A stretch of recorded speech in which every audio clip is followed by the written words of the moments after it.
Veremos hoje o estado de necessidade. Diz o artigo 23, inciso 1, não há crime quando o fato é praticado no estado de necessidade. O estado de necessidade provoca um conflito de interesses legítimos, envoltos por uma fatalidade. E não existe culpados, mas vítimas que tentam a melhor sorte. Vamos a um exemplo para vocês entenderem isso. Duas pessoas estão numa lancha, em alto mar. De repente, essa lancha começa a afundar, começou a entrar água, começou a afundar essa lancha. E nessa lancha só tem um colete salva-vida. Então você repara que o Estado não está ali para resolver. Só tem duas pessoas e só tem um colete. Ou um mata o outro e fica com o colete, ou os dois vão sucumbir. Quer dizer, aquele que matar a pessoa para ficar com o colete, para garantir sua sobrevivência, ele estava em estado de necessidade. Quer dizer, não há crime. Como eu disse para vocês, há um conflito de interesses legítimos, onde não há culpados, e sim uma fatalidade. E diante dessa fatalidade, aquele que pratica o ato para sobreviver, ele não comete crime, porque ele estava em estado de necessidade. Quais são os requisitos do estado de necessidade? O primeiro requisito: existência de perigo atual. No estado de necessidade tem que ser o perigo atual, aquele perigo que está acontecendo naquele momento. Nós temos a doutrina, na sua minoria, entende que é possível perigo iminente, invocando a analogia em Bonaparte. Mas isso é a minoria. A maioria da doutrina entende que é só o perigo atual. O outro requisito é involuntariedade da causação do perigo. Quer dizer, esse perigo não pode ter sido provocado pela pessoa que quer invocar para si o estado de necessidade. O que há uma discussão na doutrina é se pode ser dolo e culpa, analisar dolo e culpa. Se aquela pessoa que cometeu de uma forma dolosa, ele não pode alegar o estado de necessidade. Isso é pacífico. A dúvida que fica é em relação à culpa. Se por acaso essa situação de conflito, essa situação de perigo foi causado culposamente.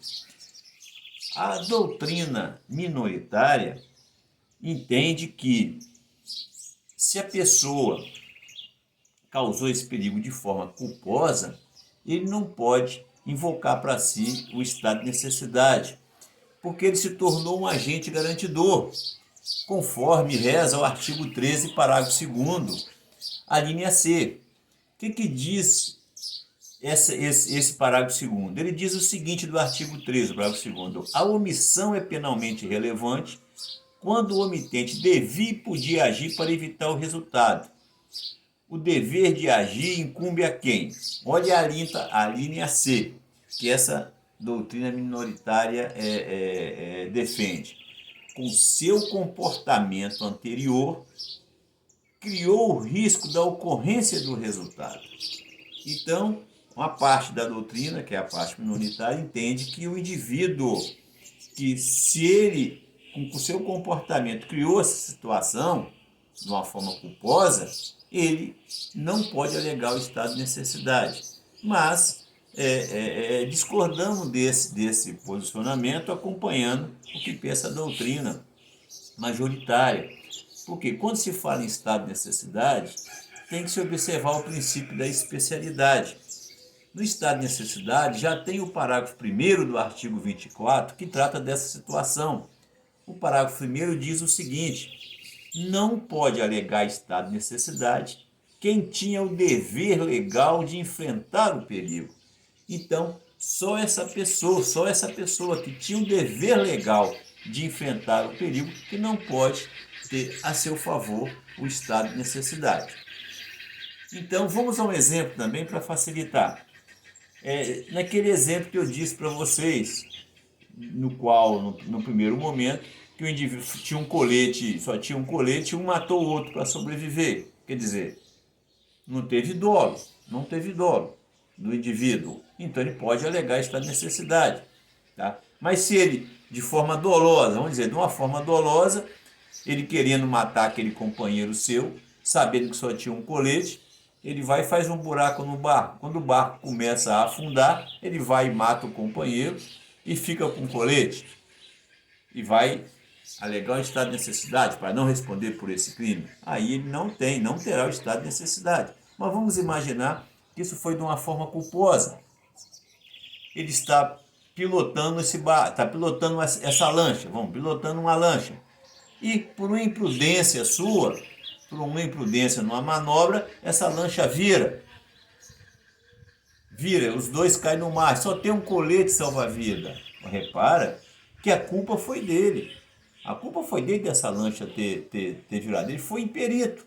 Imperícia é culpa. Então, ele é obrigado a sucumbir, porque ele, de uma forma culposa, ele virou essa lancha. Por isso que acompanha a doutrina majoritária, entendendo que se for de forma culposa que veio esse conflito de interesse, pode sim ser aproveitado a essa pessoa o estado de necessidade.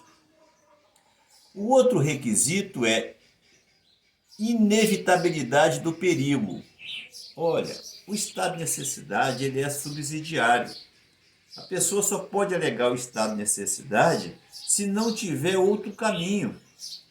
Se houver como ele evitar o mal maior, ele tem que evitar.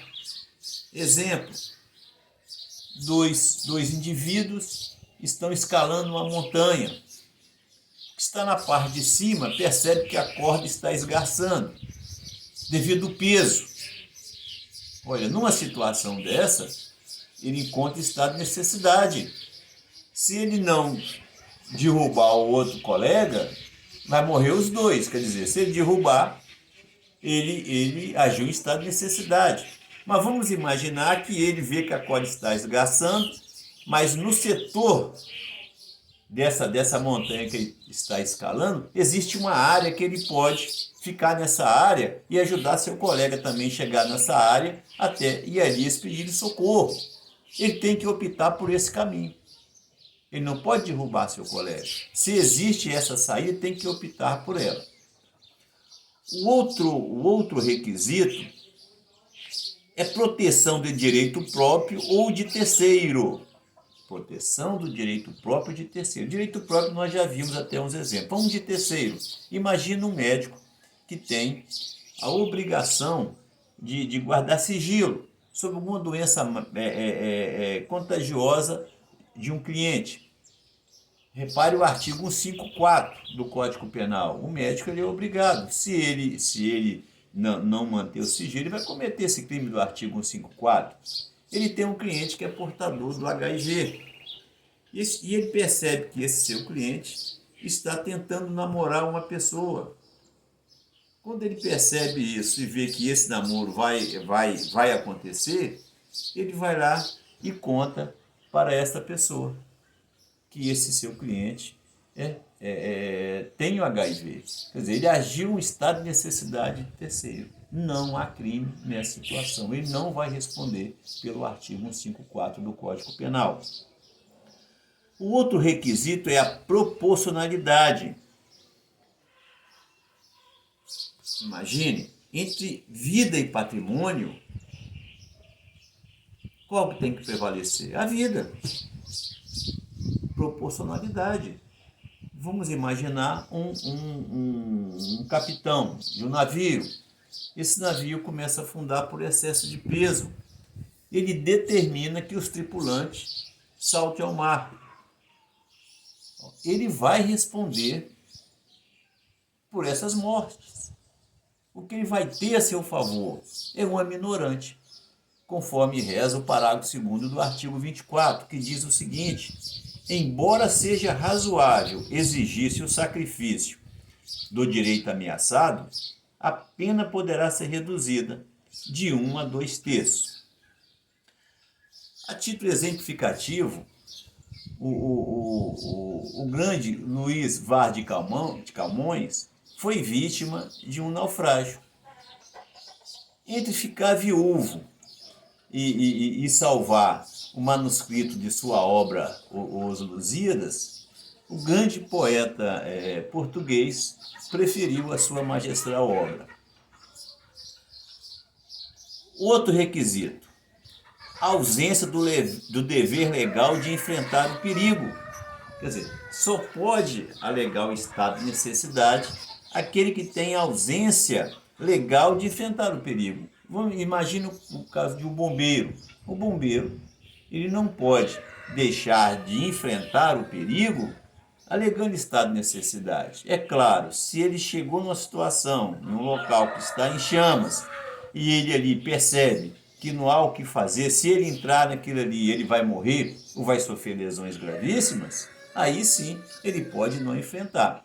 É como está no artigo como está no parágrafo 1º do artigo 24. Não pode alegar estado de necessidade quem tinha o dever legal de enfrentar o perigo. E o último requisito é consciência da existência do perigo. Aqui é o elemento subjetivo, quer dizer, a pessoa ela tem consciência daquele conflito que ocorreu e ela tem consciência do ato que ela tem que praticar. É o elemento subjetivo do estado de necessidade nesses requisitos. Na próxima aula veremos a legítima defesa.